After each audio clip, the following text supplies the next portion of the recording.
ভেবেচিন্তে শেষ পর্যন্ত যাওয়াই ঠিক করলাম। বার্নশা শহরের ইস্ট কোস্টের কেবল নাম গান শুনেই কেটেছে এতদিন। যাওয়ার ইচ্ছা অনেক কাল থেকে। তাছাড়া কদিন আগে ডাক্তারবাবু নিদান দিয়েছেন স্বাস্থ্য ফেরাতে কোনো নিরিবিলি জায়গায় ছুটি কাটিয়ে আসা দরকার। তবে নিছক ছুটি কাটানো ছাড়া আর একটি উদ্দেশ্য আছে আমার। বার্নশা শহরেই নাকি টেম্পলার প্রিসেপ্টারি নামে একটা প্রাচীন চার্চের ধ্বংসস্তূপ আছে। সেটা নিয়ে পুরাতাত্ত্বিক মহলে বার্নশাতে পৌঁছে একটা ছোট টাঙ্গায় চড়ে টাঙ্গাওয়ালাকে গ্লোবিনের নাম বলতেই মেঠো পথ বেয়ে আমাকে নিয়ে চলল সে। আসার পথে সবুজে ঢাকা গ্রামটা চোখ ভরিয়ে দিল। বেশিরভাগ খোলা মাঠ, তার মাঝে কোথাও কোথাও জঙ্গল বেড়ে উঠেছে। সেই জঙ্গলের বুক চিড়ে লাল গুঁড়ি পাথরের রাস্তার উপর দিয়ে ছুটে চলেছে ঘোড়াটা। পায়ের খুঁড়ে খটখট শব্দ উঠেছে, সেই সঙ্গে পাখ পাখালির মন মাতানো শব্দ। আধ ঘন্টা পরে একটা 3 তলা জমকালো হোটেলের সামনে পৌঁছে থামল ঘোড়াগুলো। আমি টাঙ্গার ভাড়া মিটিয়ে রিসেপশনের ফর্মালিটি সেরে নিজের ঘরে এসে উপস্থিত হলাম। ফোনে যেমন শুনেছিলাম রুমটা তেমনই, আকারে অনেকটা বড়, ডাবল বেডেড। ঘরের মাঝে একটা 10 আসই সেগুন কাঠের টেবিল, 3 দিকের দেওয়ালেই জানলা। একেবারে মাঝেরটা দিয়ে সোজাসুজি সমুদ্র দেখা যায়, আর দুপাশের জানলায় চোখ রাখলে খানিকটা সি বিচ ছাড়াও বার্নশা গ্রামের কিছুটা অংশ চোখে পড়ে। কেমন যেন নির্জন পরিত্যক্ত বালিয়াড়ি। এক টানা তাকিয়ে থাকলে মনটা বিষণ্ণ হয়ে ওঠে। হোটেলটা যখন তৈরি হয়েছিল তখন সমুদ্র হয়তো কিছুটা দূরে ছিল। এখন জানলা থেকে সমুদ্রের দূরত্ব 60 গজের বেশি নয়। সারাটা দিন কাটালাম স্থানীয় একটা ক্লাবে গল্ফ খেলে। খেলায় আমার প্রতিদ্বন্দ্বী ছিল কর্নেল উইলসন। মজার কথা হলো, ভদ্রলোকের সঙ্গে আগেও একবার পরিচয় হয়েছিল, আবার দেখা হতে আমি আগে চিনলাম। ভারী আমোদে আর ছটফটে লোক, সঙ্গগুণেই হয়তো দুপুরটা মন্দ কাটল না। সারা দুপুর খেলাধুলার জন্যই কিনা জানি না, বিকেলের দিকে হোটেলে ফিরে শরীর মনে এক অদ্ভুত উৎসাহ অনুভব করলাম। ঠিক করলাম সমুদ্রের ধারটা এবার বেরিয়ে আসব। বলা যায় না, টেম্পলার চার্চের অবস্থানটাও হয়তো খুঁজে পেয়ে যেতে পারি। আপনিও আসুন না আমার সঙ্গে। হোটেলে ফেরার পথে প্রস্তাবটা দিয়েছিলাম উইলসনকে। তিনি গম্ভীর মুখে মাথা নেড়ে বললেন, না, আজ থাক। ঠান্ডা হাওয়া বইছে, সমুদ্রের ধারে ঘুরে বেড়ালে হুট করে ঠান্ডা লেগে যেতে পারে। তাছাড়া কি? এখন তো ভাঁটার সময়। বছরের এই সময়ে এই সমুদ্রে ভাঁটার টান একটু বেশি থাকে। সমুদ্র অনেকটা পিছিয়ে যায়, ওতে প্রাণ নেই। তুমি যাও বরং। অগত্যা একাই বিকেলের আলো থাকতে থাকতে সি বিচে এসে পৌঁছালাম। এখানে বিচটা পাথরে ভরা। ভালো করে দেখলেই বোঝা যায় একসময় সমুদ্রের ঢেউয়ের সঙ্গে বড় পাথর উঠে এসেছিল বিচে। পরে সেগুলোই ভেঙে ভেঙে টুকরো পাথরে পরিণত হয়েছে। শিরশির করে একটা ঠান্ডা হাওয়া দিচ্ছে, তার সঙ্গে ছন্দের মতো মিশে যাচ্ছে স্থির সমুদ্রের গর্জন। বিচের কোথাও কোনো মানুষের দেখা নেই। আনমনে পাথর পেরিয়ে হাঁটতে হাঁটতে মনের ভিতরে একটা শিরশিরানি উঁকি দিল। এই সি বিচের কাছাকাছি হয়তো কোথাও লুকানো আছে চার্চটা, হয়তো আমার পায়ের নিচেই। অ্যাডভেঞ্চারের ভূত চাপল মাথায়। পেশাদার গোয়েন্দার মতো লক্ষ্য করতে লাগলাম চতুর্দিক। মনে পড়ল টেম্পলাররা সাধারণত গোলাকৃতি চার্চ বানাতো, অর্থাৎ চার্চের কিছুটা ভগ্নাবশেষ যদি এই পাথরের ফাঁকে কোথাও পড়ে থাকে তাহলে সেটা নিশ্চয়ই একটা বৃত্তের অংশের মতো দেখতে হবে। চারিদিকে তাকিয়ে নিয়ে আবার হাঁটতে যাচ্ছিলাম, এমন সময় একটা জায়গায় আমার চোখ আটকে গেল। এখন মনে হয় ভাঁটা চলছে। সমুদ্র বেশ কিছুটা পিছিয়ে গেছে, ফলে জলের তলায় চাপা পড়ে থাকা সি বিচের কিছুটা অংশ বাইরে বেরিয়ে এসেছে। সেই অংশটার মধ্যেই চকচকে কিছু বিন্দু জেগে আছে, সম্ভবত কয়েকটা পাথরই, কিন্তু অন্য পাথরগুলোর মতো নয়। এগিয়ে গিয়ে লক্ষ্য করলাম জায়গাটা, অন্তত গোটা 10 পাথর গোল করে মাটির উপরে গাঁথা রয়েছে। ভালো করে লক্ষ্য না করলে পাথরগুলোর যে একটা প্যাটার্ন রয়েছে বোঝাই যায় না। গোলটা 5 মিটার ব্যাসার্ধের। একটা পাথর ধরে খোবলানোর চেষ্টা করে দেখলাম সেটার মূল মাটির বহু নিচ অব্দি চলে গেছে। গায়ের জোর লাগিয়ে উপড়ানো যাবে না। বৃত্তের একেবারে মাঝখানে লম্বা জাতীয় কিছু একটা জেগেছিল, সেটার দিকে এগিয়ে গেলাম। এবারে একবার দেখে মনে হলো যেন একটা ভাঙা চাতালের অংশ। একদিকের কোণে খানিকটা জল লেগে ক্ষয়ে গেছে। সন্দেহ নেই এই সমুদ্র স্রোতেই সেটা ভেসে এসেছে। পাথর দিয়ে কি কেউ চিহ্নিত করে রেখেছে জায়গাটা? কিন্তু কেন? মন বলল এখানে নিশ্চয়ই মাটির নিচে কিছু একটা লুকিয়ে রাখা আছে। অ্যাডভেঞ্চারের ভূতটা এতক্ষণে মাথায় উঠেছে। পকেট থেকে ছুরি বের করে মাটি খুঁড়তেই একটা অদ্ভুত ঘটনা ঘটল। একটা বিশেষ জায়গায় খানিকটা মাটি আলগা হয়েছিল, যেগুলো খসে পড়তেই ছোট্ট একটা অন্ধকার গর্ত উন্মুক্ত হয়ে গেল আমার সামনে। দেশলাই জেলে গর্তের ভিতরে কি আছে দেখার চেষ্টা করলাম, কিন্তু হাওয়ার তেজ এখানে এত বেশি যে দেশলাই নিভে গেল বারবার। খানিকক্ষণ সেভাবে চেষ্টা চালানোর পর বুঝলাম গর্তটা প্রাকৃতিক নিয়মে তৈরি নয়, মানুষের সৃষ্টি। কারণ ভিতরের দেওয়াল আশ্চর্য রকম মসৃণ। ভিতরে কি কিছু আছে? না, এত বছর মাটির তলায় চাপা পড়ে থাকা একটা গর্তে কি বা থাকবে? মনে মনে হাসি পেল আমার। তাও কৌতূহল হতে ছুরিটা যত দূর অব্দি যায় ঢুকিয়ে একবার নাড়াতেই টুং করে একটা শব্দ ভেসে এলো। অর্থাৎ গর্তটা ফাঁকা নয়। কয়েক সেকেন্ড চুপ করে থেকে ছুরিটা বের করে হাত ঢোকালাম আমি। চুঙের মতো কিছু একটা জিনিসের ঠান্ডা স্পর্শ লাগলো হাতে। সেটা ধরে হাতটা বের করে আনলাম। এখন বিকেলের আলো প্রায় শেষ হয়ে এসেছে।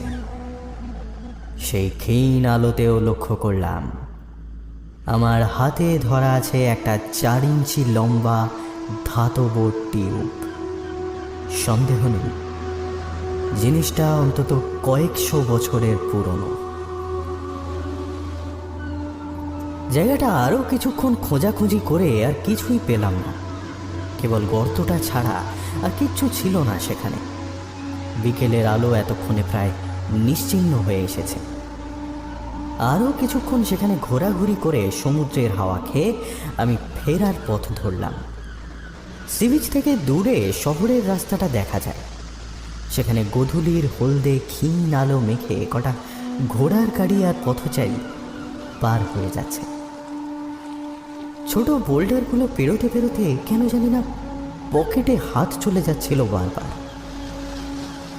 টিউবটার ঠান্ডা স্পর্শ একটা মিহি আকর্ষণে টানতে শুরু করেছে।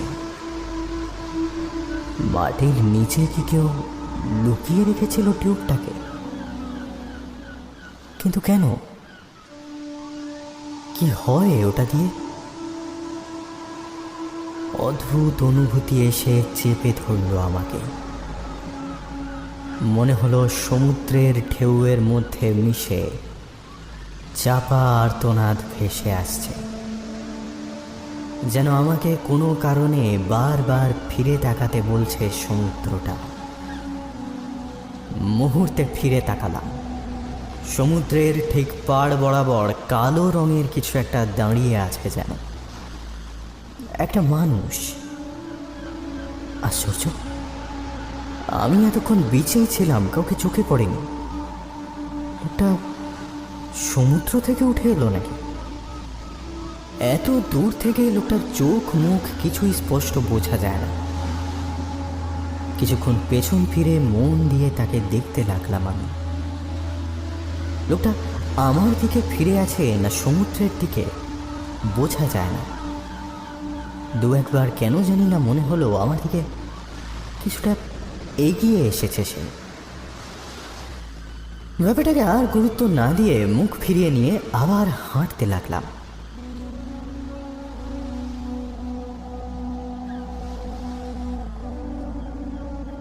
সারা সন্ধে পার্টিতে হইহল্লা আর ব্রিজ খেলার আনন্দে ব্যাপারটা মাথা থেকে বেরিয়েই গেছিল। সন্ধেবেলা খেলা শেষে রুমে ফেরার সময় সিঁড়িতে একটা বেয়ারা আমাকে জানালো যে আমার কোটটা পরিষ্কার করার সময় কোটের পকেট থেকে চোঙের মতো কিছু একটা নাকি মাটিতে পড়ে গেছিল। সেটা তুলে সে আমার ড্রয়ারেই রেখে দিয়েছে। সঙ্গে সঙ্গে মাথার ভিতরে সমুদ্রের ধারে দাঁড়িয়ে থাকা সেই কালো পোশাক পরা মানুষটার কথা মনে পড়ে গেল। অদ্ভুত একটা অনুভূতি এসে চেপে ধরে ওই দৃশ্যটার কথা ভাবলেই। ঘরে ফিরে এসে ড্রয়ার খুলে বের করলাম টিউবটা। দুটো মোমবাতি জেলে তার আলোয় এগিয়ে ধরে ভালো করে পরীক্ষা করতে লাগলাম। জিনিসটা ব্রোঞ্জের, অনেকটা এখনকার দিনের। কথাটা ভাবতেই ধাঁ করে উত্তর খেলে গেল মাথায়। হুইসেল। জিনিসটার আকৃতি অবিকল একটা লম্বাটে হুইসেলের মতো। ব্যাপারটা বুঝতে পেরেই সেটা মুখের সামনে তুলে ধরলাম। তবে টিউবটার ভিতরের ফাঁপা অংশটা মাটি আর বালিতে এতটাই ভর্তি হয়ে আছে যে সেটা বাজার কথা নয়। দ্রুত হাতে চাকু আর লোহার পিন দিয়ে ভিতরের মাটি পরিষ্কার করে নিলাম। একটা কাগজের উপরে সেই মাটি জড়ো করে কাগজটা দলা পাকিয়ে সেটা বাইরে ফেলতে জানলার কাছে এগিয়ে যেতেই পা আটকে গেল। আজকের রাতটা ঘন, পাতলা মেঘের চাদরে চাঁদ ঢেকে গেছে। তা ফিনফিনে মায়াবী জ্যোৎস্নায় দেখলাম আমার হোটেল থেকে 100 মিটার দূরে বালির উপরে একটা মানুষ দাঁড়িয়ে আছে। তার মুখ চোখ মাথা কিছুই বোঝা যাচ্ছে না। এক মনে সমুদ্রের দিকে চেয়ে কিছু যেন দেখার চেষ্টা করছে। এখন রাত প্রায় 1টা বেজেছে। এত রাতে কেউ সমুদ্রের ধারে ঘুরে বেড়ায় না। লোকটা ঠায় দাঁড়িয়ে আছে, যেন একটা পুতুল। আশ্চর্য ব্যাপার তো। জানলাটা বন্ধ করে হুইসেলটার কাছে ফিরে এলাম। আবার আলোর কাছে এগিয়ে ধরলাম সেটা। কিছু সরু সরু দাগ আছে যেন হুইসেলটার গায়ে। ভালো করে খেয়াল করতেই বুঝলাম দাগ নয়, অক্ষর। গোটা হুইসেলটার গা জুড়ে খোদাই করা আছে সেগুলো। বর্ণগুলো ইংরেজির মতো দেখতে হলেও ঠিক ইংরেজি নয়, সম্ভবত প্রাচীন ল্যাটিন ভাষা। সামনে আর পেছনে মিলে মোট 2টো লাইন লেখা আছে। একটা লাইন ছোট, অন্যটা আকারে কিছুটা বড়। আমি একসময় ল্যাটিন শিখেছিলাম বটে, কিন্তু এখন সেসব ভুলে মেরেছি। আচ্ছা, হুইসেলকে ল্যাটিনে কি বলে যেন? না, মনে পড়ছে না। লম্বা লাইনের মানেটা অবশ্য কিছুটা বুঝতে পেরেছি। মানেটা হলো যে আসছে সে কে। ছোট লাইনটা ঠিক লাইন নয়, একটা যোগ চিহ্নের 4 হাতে যেন 4টে শব্দাংশ লেখা রয়েছে, ফার, ফ্লা, বিস, ফ্লে। এমন কোনো শব্দ আছে বলেই শুনিনি কোনোদিন। 7-5 না ভেবে হুইসেলটা ঠোঁটে লাগিয়ে বাজানোর চেষ্টা করলাম। মিহি সুরেলা একটা শীষের শব্দ বেরিয়ে এলো সেটা থেকে। ভারী নরম শব্দ, অথচ মনে হয় যেন বহু মাইল দূর থেকে শোনা যাচ্ছে সুরটা। মাথার ভিতরে অস্পষ্ট কিছু দৃশ্যের জন্ম দিল সেই সুর। দেখলাম এক গভীর নিকষ রাতে বিরাট শূন্য প্রান্তরের মাঝে দাঁড়িয়ে আছি। হু হু করে ঠান্ডা বাতাস বইছে। আমার পিছন থেকে মাটির উপরে বুকে ভর দিয়ে যেন কেউ এগিয়ে আসছে আমার দিকে। পেছন ঘুরে তাকাতে যাব এমন সময় দৃশ্যটা সরে গেল চোখের সামনে থেকে। জানলা দিয়ে ভেসে আসা একটা দমকা হাওয়া কাঁপিয়ে দিয়েছে আমাকে। মনে হলো একটা সামুদ্রিক পাখি যেন এইমাত্র ডানা ঝাপটে গেছে জানলার কাছ থেকে। শীষের শব্দটা এতক্ষণে একটা মোহে আচ্ছন্ন করে ফেলেছে আমাকে। আমি আর একবার সেটা বাজানোর চেষ্টা করলাম, এইবার আরেকটু জোরে, আরেকটু পরিচিত ছন্দে।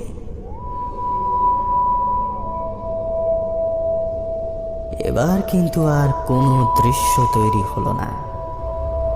কিন্তু এ কি, হাওয়ার বেগ এমন আচমকা বেড়ে গেল কি করে? শীষের শব্দটাই যেন একটা প্রবল আগ্রাসী ঝড়কে ডেকে এনেছে আমার জানলায়। শীষের প্রত্যুত্তর দিতে চাইছে সেই বাতাস। ভেসে আসা হাওয়ার ঝাপটায় টেবিলের উপরে রাখা মোমবাতিটা নিভে গেল। তীব্র বেগে বারবার পাল্লা দুটো আছড়ে পড়তে লাগলো। আমি কোনো রকমে টেনে টুনে বন্ধ করার চেষ্টা করলাম তাদের। কয়েক মিনিট প্রবল যুদ্ধের পর সেগুলো বন্ধ করে ঘর হাতড়ে দেশলাই খুঁজে নিয়ে আলো জ্বালিয়ে দেখলাম ঘরটা এখনো আগের মতোই স্থির হয়ে আছে।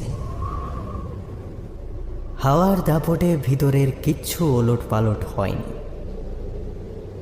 তবে জানলার আওয়াজ হয়তো নিচ অবধি পৌঁছেছে, কারণ সিঁড়ির উপরে একটা পায়ের আওয়াজ এগিয়ে আসছে আমার ঘরের দিকে। ঝড় উঠেছে, জানলাটা আটকে নাও। বাইরে থেকে কর্নেলের গলা শুনলাম। পরের কথাগুলো মিলিয়ে এলো দূরে। এ অসময়ে ঝড় তো খুব একটা।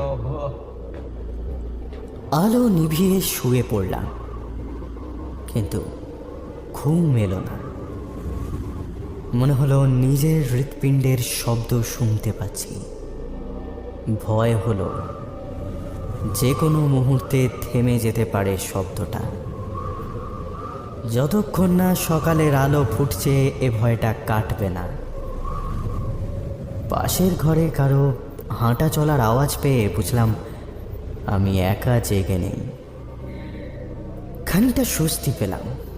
আবার একবার ঘুমানোর চেষ্টা করলাম, এবং করতেই আবার আমার মাথার ভিতরে অস্পষ্ট ছবি তৈরি হতে লাগলো। ছবিগুলো পর পর এসে যেন একটা সিনেমার কোনো দৃশ্য ফুটিয়ে তুলতে চাইছে। চোখ খুলে আবার বন্ধ করলাম। না না, এখনো অন্ধকারের বুকে জেগে রয়েছে ছবিগুলো। যা দেখলাম তা খানিকটা এইরকম। আজ দুপুরে দেখা সি বিচটার মতোই অবিকল একটা জায়গা।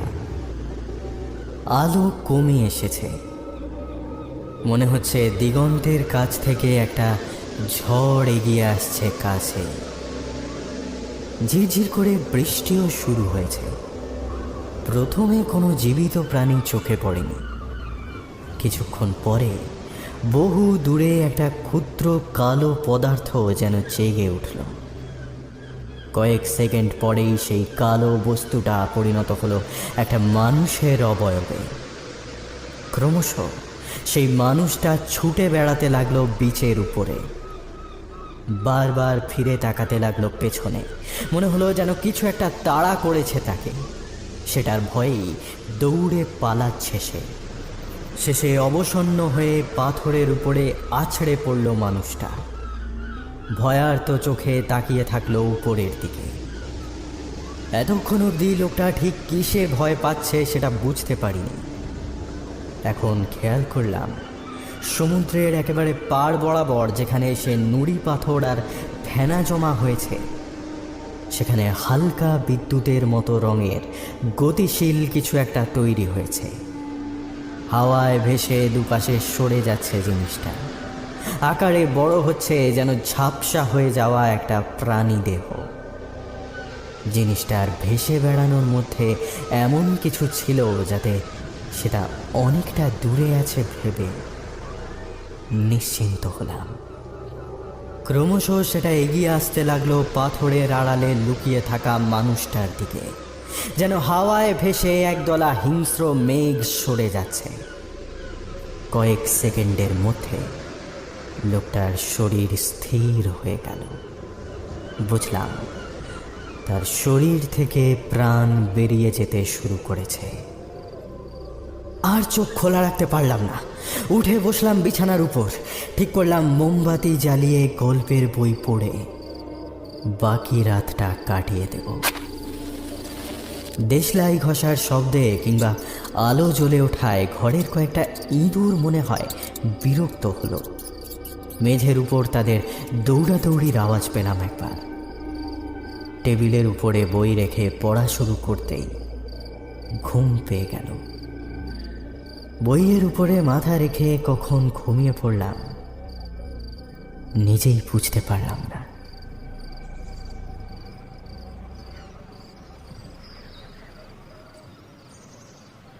সকাল হতে কর্নেল এসে উপস্থিত হলেন আমার ঘরে।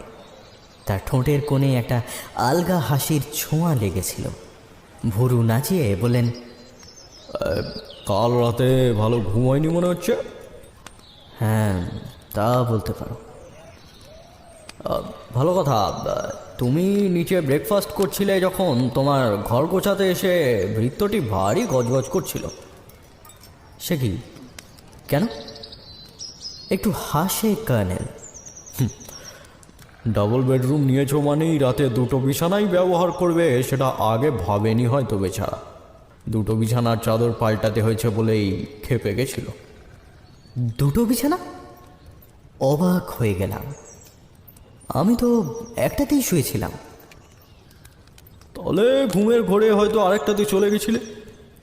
কাল রাতে হঠাৎ করেই খুব হাওয়া দিচ্ছিল জানো।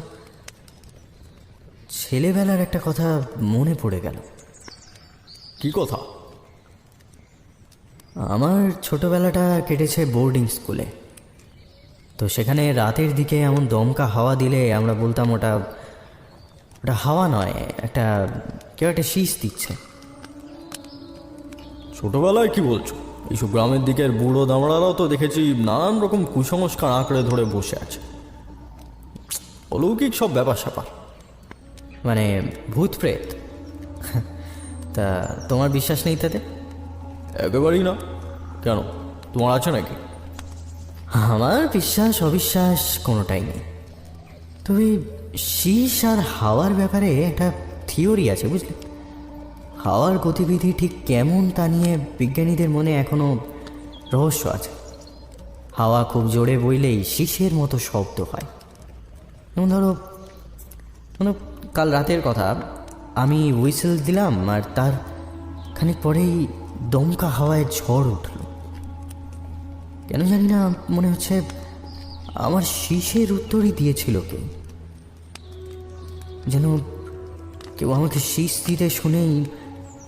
কাল রাতে তুমি শীষ দিচ্ছিলে? কি দিয়ে? একটা হুইসেল। ঘটনাচক্রে কালই কুড়িয়ে পেয়েছিলাম ওটা। মানে অদ্ভুত একটা যন্ত্র বুঝলে। হুইসেলটা বের করে তার হাতে দিলাম আমি। কর্নেল বেশ কিছুক্ষণ সেটা ঘুরিয়ে ফিরিয়ে দেখে বলল, এটা তো চার্চের সম্পত্তি মনে হচ্ছে, বিশেষ করে ভাষাটা যখন এনশিয়েন্ট ল্যাটিন। আমি মনে হয় এমন একটা হুইসেল নিয়ে কিছু গল্পও শুনেছিলাম। কিরকম গল্প? জাঁকিয়ে বসতে বসতে কর্নেল বলল, জানোই তো, সে সময়ে চার্চের অন্তর্কলহ চরমে পৌঁছেছিল। প্রিস্টদের মধ্যে কে যে আসলে কোন দিকে তা নিয়ে সকলেরই মনে সন্দেহ ছিল। টেম্পলাররা নিষিদ্ধ হয়ে যাওয়ার পরে তো একেবারে ধ্বংস হয়ে যায়নি, ছদ্মবেশে তারা টিকেছিল। তো এমন সময় গুজব রটে এক পরম শক্তিধারী টেম্পলার নাকি ছদ্মবেশে সনাতন চার্চের এক বড় পদে নিযুক্ত আছে। তার কাছে আছে বিশেষ প্রকৃতির একটি হুইসেল।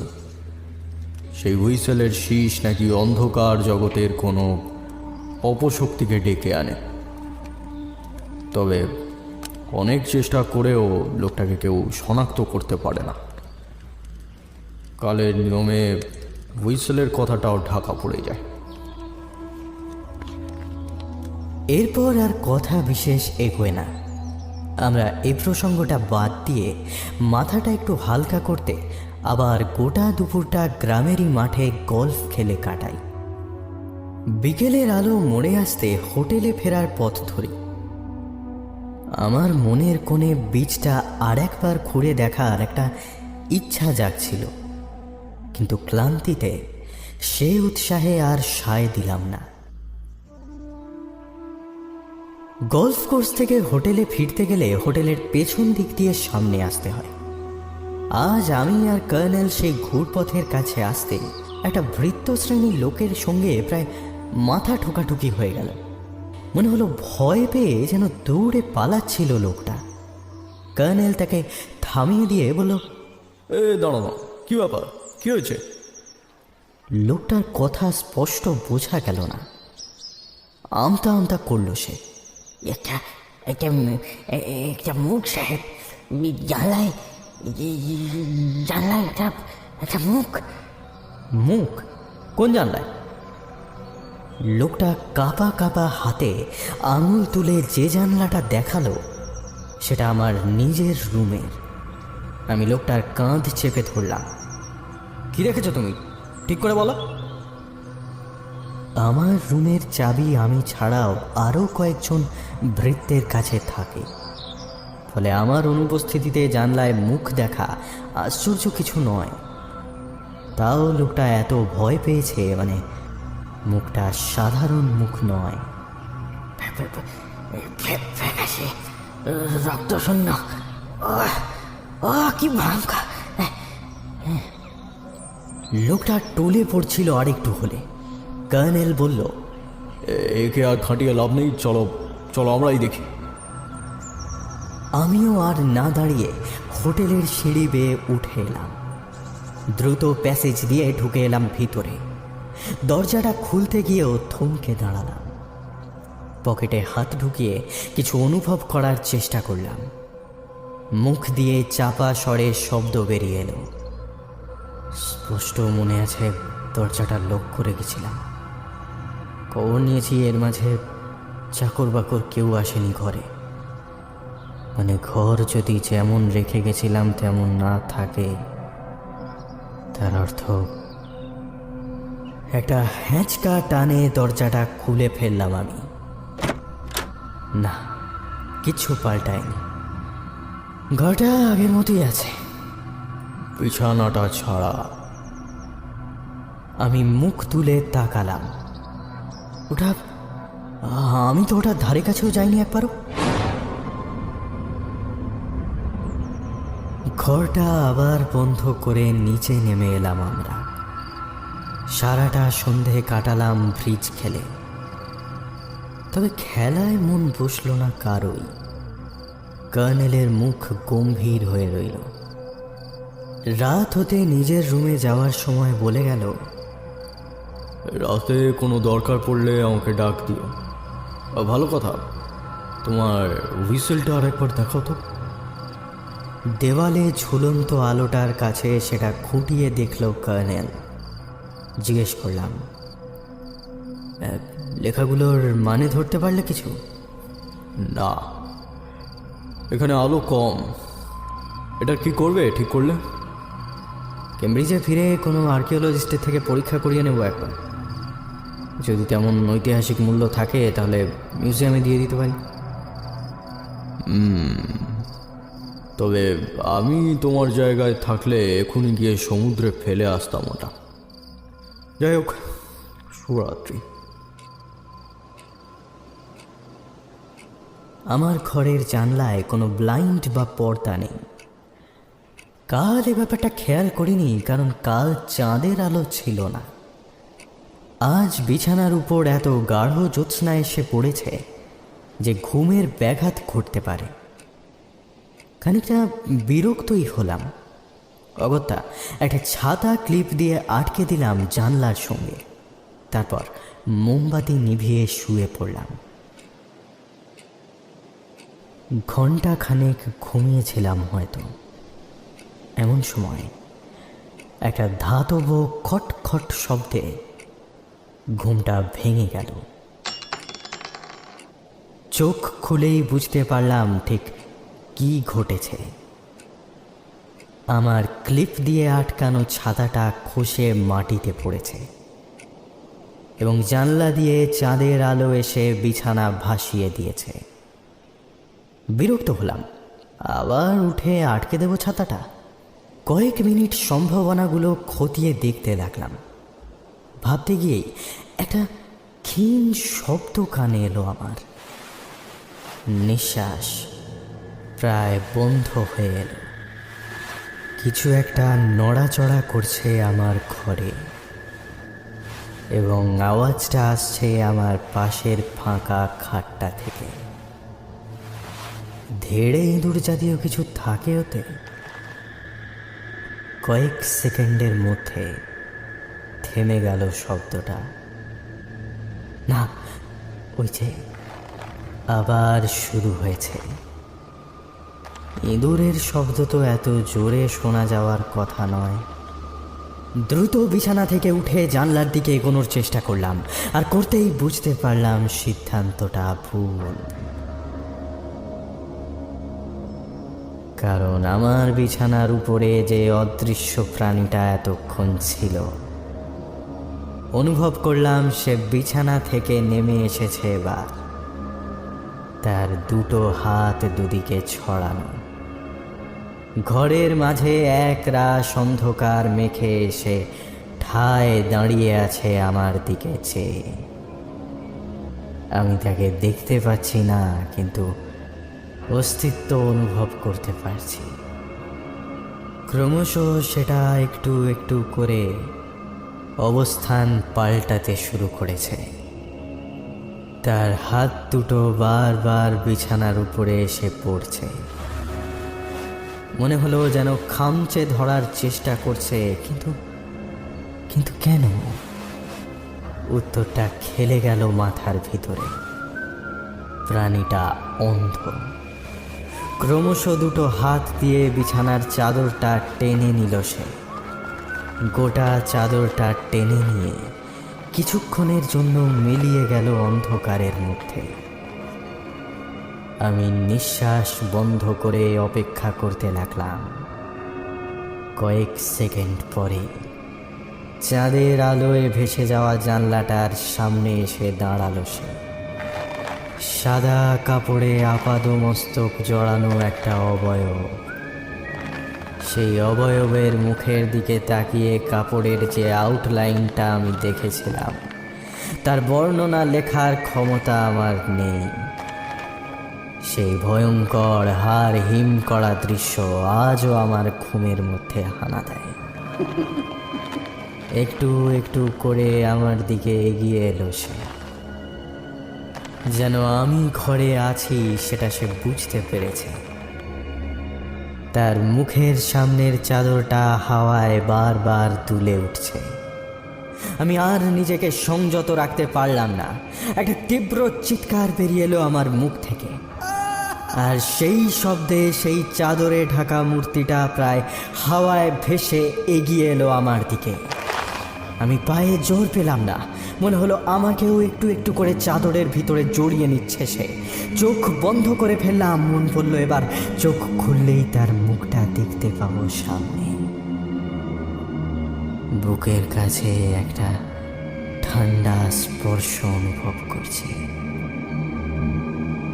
ঘোরের মধ্যে ডুবে গেছিলাম। দরজা খোলার আওয়াজে চমকে উঠলাম। কোনো রকমে চেয়ে দেখি কর্নেল ঢুকছে আমার ঘরে। আমার সামনে চাঁদের আলোয় ভরা মেঝের উপরে কেবল একটা ধপধপে সাদা বিছানার চাদর পড়ে আছে।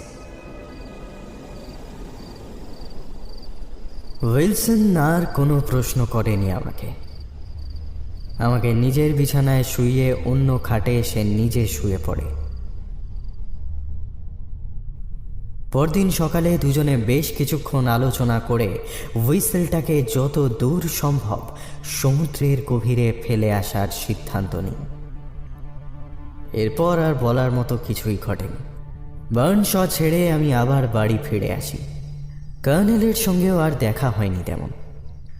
তবে আজ থেকে দিন দুয়েক আগে সেই ছোট যোগ চিহ্নটার মতো লাইনটা আমার মাথার মধ্যে আবার খেলে যায়। ফার ফ্লা পিস ফ্লে। কোনো অর্থ হয় না এর। তাহলে কি শব্দগুলো আসলে শব্দাংশ?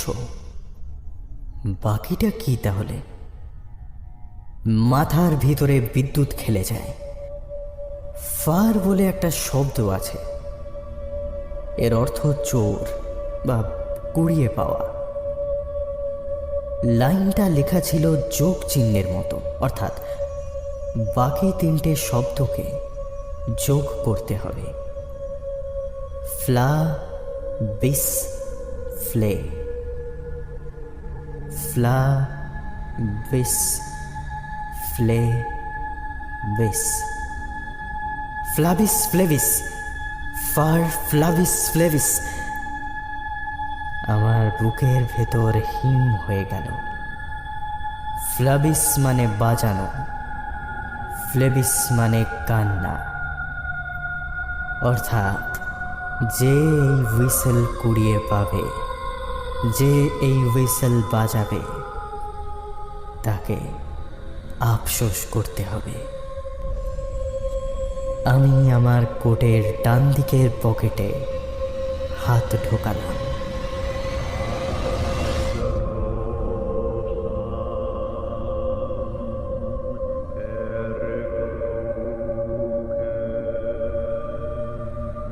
বাঁশি শুনে আর কাজ নেই, সে যে ডাকাতিয়া বাঁশি। এখানে অবশ্য বাঁশি ডাকাত নয়, একেবারে খুনে বাঁশি। তবে এই গল্পের সব থেকে অদ্ভুত ব্যাপার হলো, আমরা সাধারণত রাতে ভূতের ভয় পেলে মুখে চাদর চাপা দিই, কিন্তু এখানে ভূত নিজেই চাদর চাপা দিয়ে হাজির হয়।